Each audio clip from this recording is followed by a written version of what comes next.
नेताओं के सुर अक्सर बदल जाते हैं वक्त, परिस्थिति और हालात के हिसाब से। इन तीनों के हिसाब से अपने बयान बदलते रहते हैं। एक ऐसी ही मिसाल हम आपको अब दिखाने वाले हैं।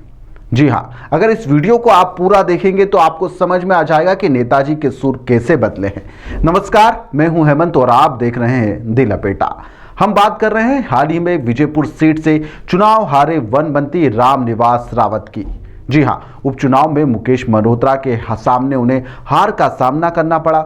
चुनाव परिणाम के बाद में यहां पर स्थानीय पत्रकारों से मुखातिब होते हुए यहां पर रामनिवास रावत अपना दुख जाहिर करते हुए देखे गए थे। आरोप जड़ा था कि कुछ अपने ही थे जो मुझे जीतते हुए नहीं देखना चाहते थे। लेकिन परिणाम के कुछ दिन बाद यहां पर बुधवार को जब रामनिवास रावत बीजेपी दफ्तर में पहुंचे तो शायद आला कमान ने उन्हें ऐसी घुट्टी पिला दी जिसके बाद में उनके सुर ही बदल गए। अब उनके सुर में शिकायत नहीं थी, सुर बदल चुके थे।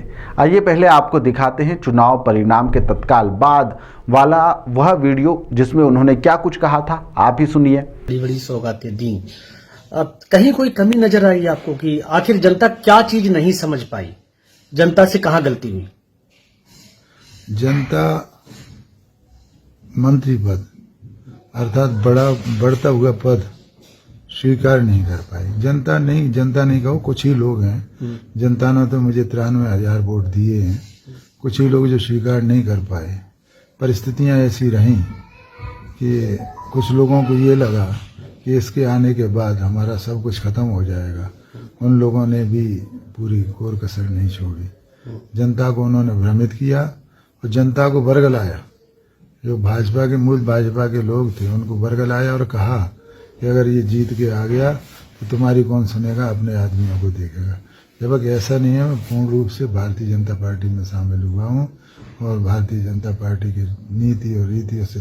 अब देखिए ना, बीजेपी दफ्तर पहुंचने के बाद में जब हमारे संवाददाता राघव शर्मा ने उनसे बात करी तो वह क्या बोल रहे थे, यह भी आप सुनिए। रामनिवास रावत जी मौजूद हैं जिन्होंने बीजेपी से विजयपुर में चुनाव लड़ा था, लेकिन सफलता हाथ नहीं लगी। सर, इस बार आप विजयपुर से बीजेपी की तरफ से कैंडिडेट रहे, लेकिन आप 6 बार उसी क्षेत्र से चुनाव लड़ा। इस बार क्या नाराजगी रहेगी जनता के बीच कि जनता ने इस बार आशीर्वाद नहीं दिया?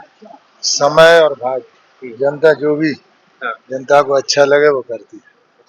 कोई नाराजगी आपसी लोगों के बीच में या किसी ने कोई कुछ नहीं। तो आगे रामनिवास रावत जी ने क्या सोचा है पार्टी को लेकर? पार्टी जो भी भूमिका देगी निभाएगी। आपने इस्तीफा भी दे दिया है मुख्यमंत्री को? देना ही था। हाँ। तो आगे आपने कुछ विचार सोचा है कि अभी तक कैबिनेट मंत्री थे आप, उसके बाद आगे क्या?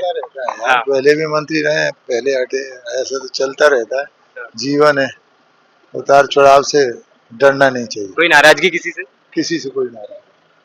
तो ये हमारे साथ रामनिवास रावत थे, उन्होंने कहा किसी से कोई नाराजगी नहीं है, लेकिन चेहरे पर दर्द अलग झलक रहा है। हमारे साथ संजय हैं और मैं राघव शर्मा। इन दोनों को देखकर आपको फर्क साफ तौर पर समझ में आ गया होगा कि परिणाम के तत्काल बाद दिल की बात जुबां पर आ गई थी और उसके बाद बीजेपी दफ्तर में आला जो नेता है उन्होंने ऐसी घुट्टी उन्हें पिला दी कि फिर वह जुबान से कुछ नहीं कह पा रहे हैं या फिर जुबान से कुछ ऐसा नहीं निकल पा रहा है जो कि लगे कि शिकायत है। फिलहाल के लिए इस खबर में इतना ही। आप देखते रहिए दिल लपेटा।